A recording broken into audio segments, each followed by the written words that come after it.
There's a motorcycle there with a bus behind him. I have shown you in the past how some riders would stay there even if the bus driver is honking at them to move out of the way. The problem they're having with the riders this morning is that they're changing lanes, speeding up, and because it's dark also, it's very challenging to follow them and to apprehend them.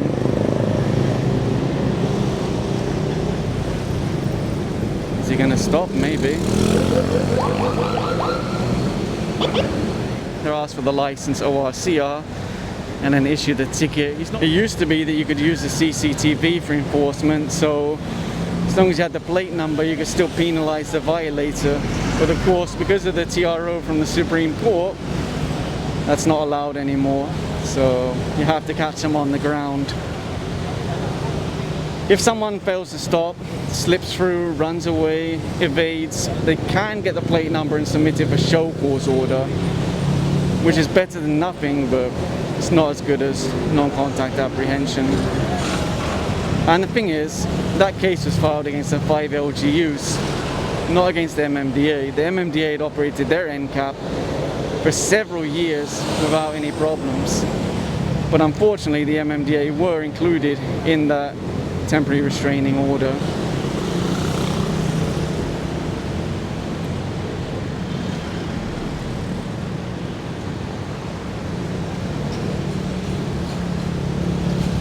Look, he's changing lanes again.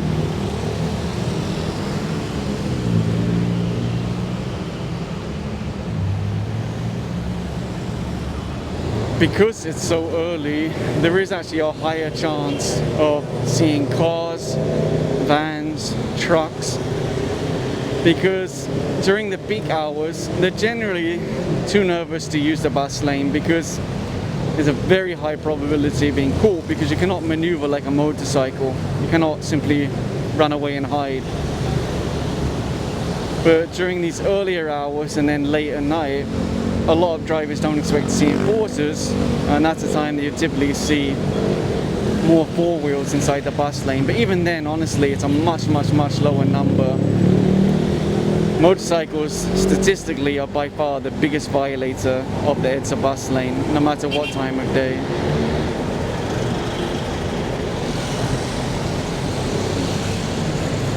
An MC taxi, maybe. It's always the same. Once people see the enforcers, they leave the bus lane. They're still looking for the rider. Where is he? Oh, there it is.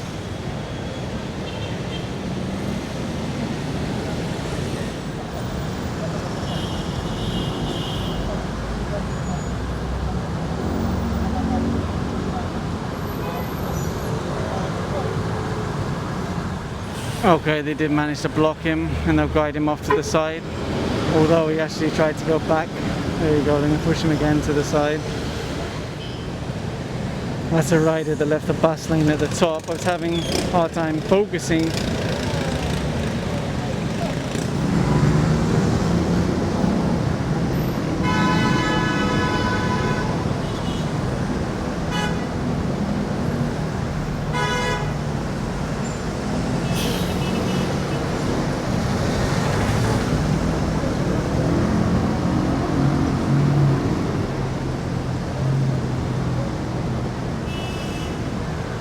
They're moving in now to apprehend that lady rider. I saw that she was looking to change lanes. There she is, look, all the way on the other side. She wasn't fast enough though. She's being pulled off the side now for ticketing.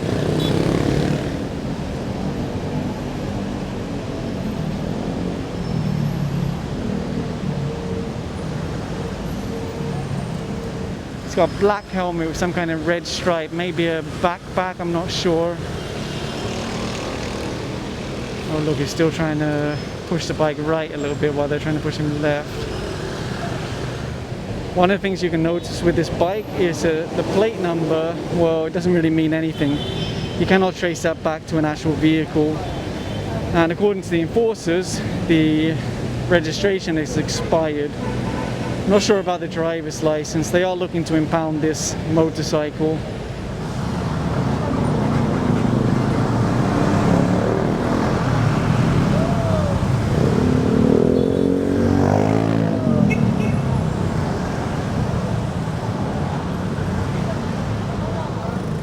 So there's two motorcycles that just left the bus lane.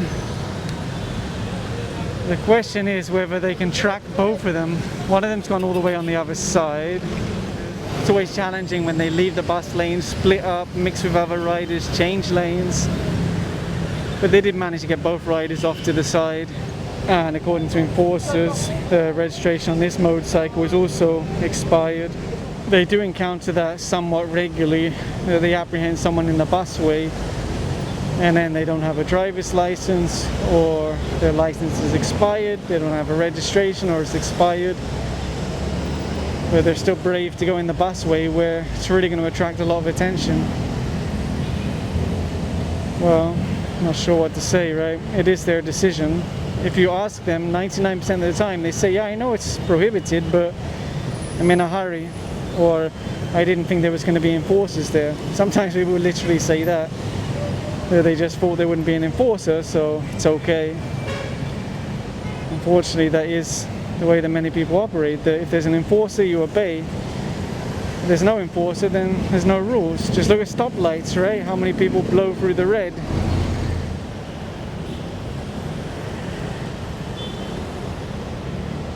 There's another rider there, enjoying himself in the bus lane, although he's obviously not seen the enforcers.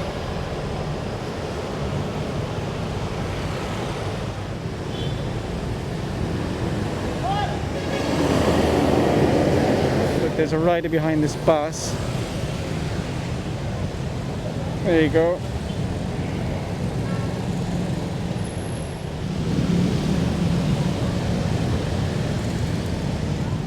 As you saw, they got the rider off to the side and they're asking for the license ORCR. Although on Sunday evening, what I did see is, aside from motorcycles in the bus lane, there were quite a few SUVs that were going through the openings in the barriers that are intended for emergency vehicles, and then they were flying past the traffic. I guess they're relying on the fact that typically there's no enforcement operations on a Sunday, and they know already the CCTV can't be used for enforcement anymore. I do hope that maybe SAIC can adjust one time and have an operation on a Sunday and then surprise all those people, because aside from disrupting the commuter service and the accidents it can cause, it's very unreasonable and very unfair for everybody that's using the correct lanes, right? There's some people feel entitled to go through the openings that are intended for emergency vehicles and then misuse the bus lane just to beat the traffic. One, two riders.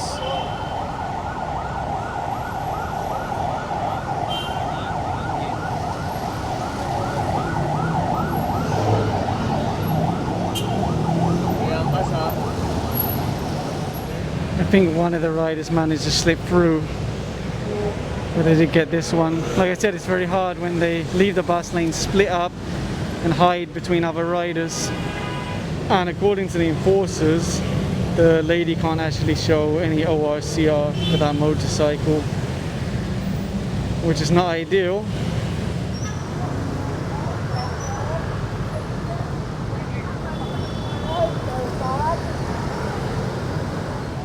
I'm going to keep my camera on it because I might lose him otherwise.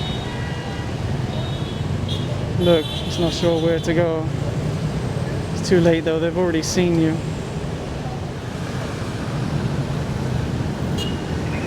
There's the car, they're flagging it over now.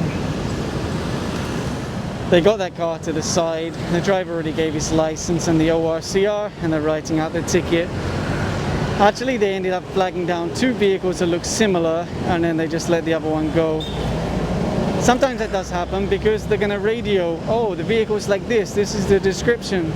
And then if you've got two that are very similar next to each other, a lot of the time the best option is to flag them both to the side, verify exactly which one it is, then just apologize to the other one and let him go, and then ticket the violator. I know in my videos it's very easy, right? You're watching in 4K, you're sitting there with a coffee, it's relaxed. But here on the ground, they're dealing with a lot of different violators at the same time. A lot of people trying to run away, hide.